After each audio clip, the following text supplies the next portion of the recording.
There's never enough time.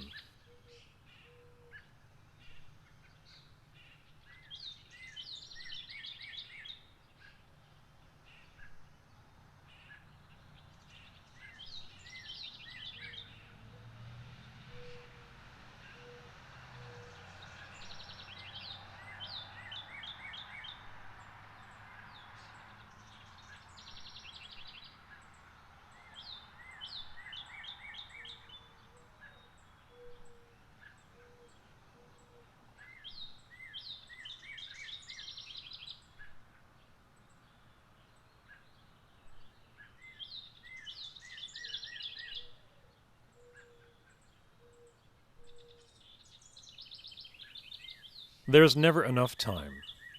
What time there is a scatter of events rushing towards the light, each moment overtaking the next, trying to be the first to be lived, leaving the other moments to be left out, turned into regrets, singled out to be those little things one should have done while drawing their last breath. The deathbed calls. Time is eternal. This is the great irony. The mad minds of the brilliant and gifted run rings around each other to convolute the texture and context of time. The language of mathematics their runes of faith. The eternal language of the cosmos, what never changes no matter the seasons of weather or temperament, become articles of devotion and dogma, at the cost of living. Mathematics makes the universe go round.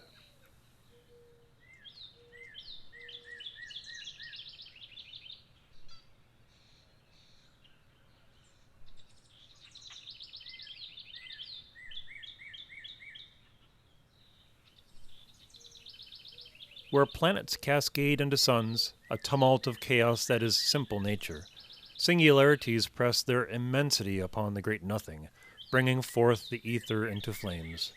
Only two things remain: time and mathematics.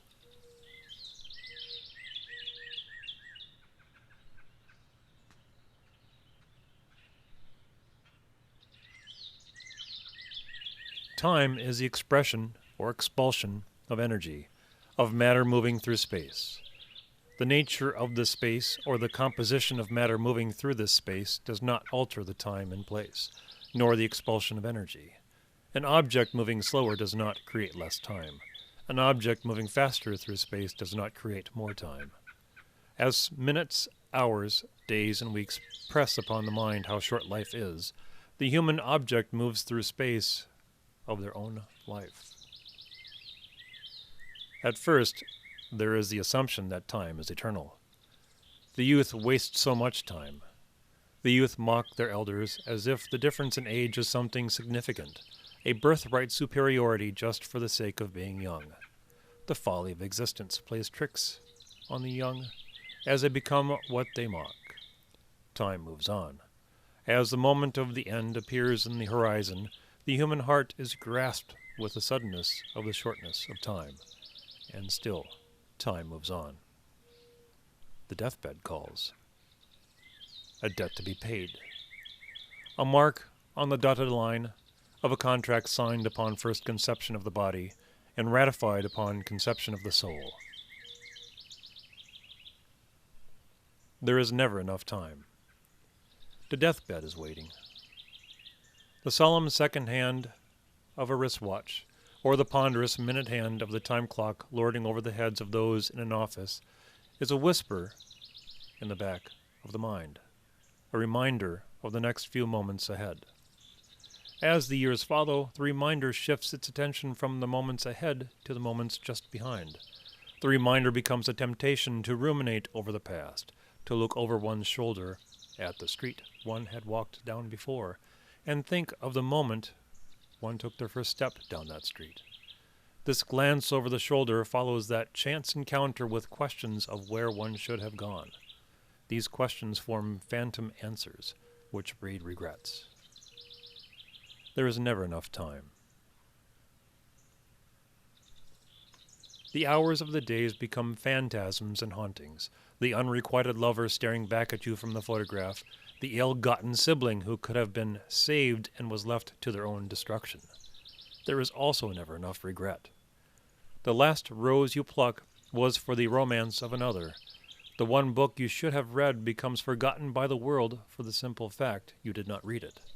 Ashes are not the only thing left behind by the all-consuming flames, but the thoughts you could have thought and the actions you could have taken.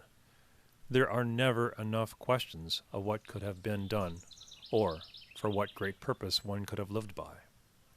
There are never enough opportunities to be lost, squandered, thrown away, or ignored.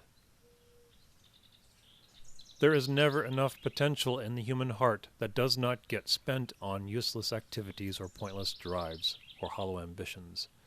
These are the dreams that started off bright and new and fell apart on the wayside to another unfulfilled fantasy. What begets tears puts bullet holes in the soul. What generates fears sickens the spirit and grows old. There is never enough time.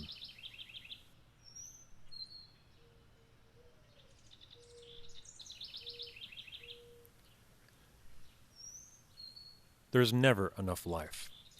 As all things rare have value, then the breath one takes, the hours one lives, is the ultimate value. A fellow can make a fortune and lose it, and learn to make another. A moment of time is lost, and it is lost forever. No amount of gold can be spent to pay for a heart to beat one more time, more than it has beat before, just as the reach into the heaven one creates on earth never falls short of the greater heaven of tomorrow, to live another day. There is never enough time.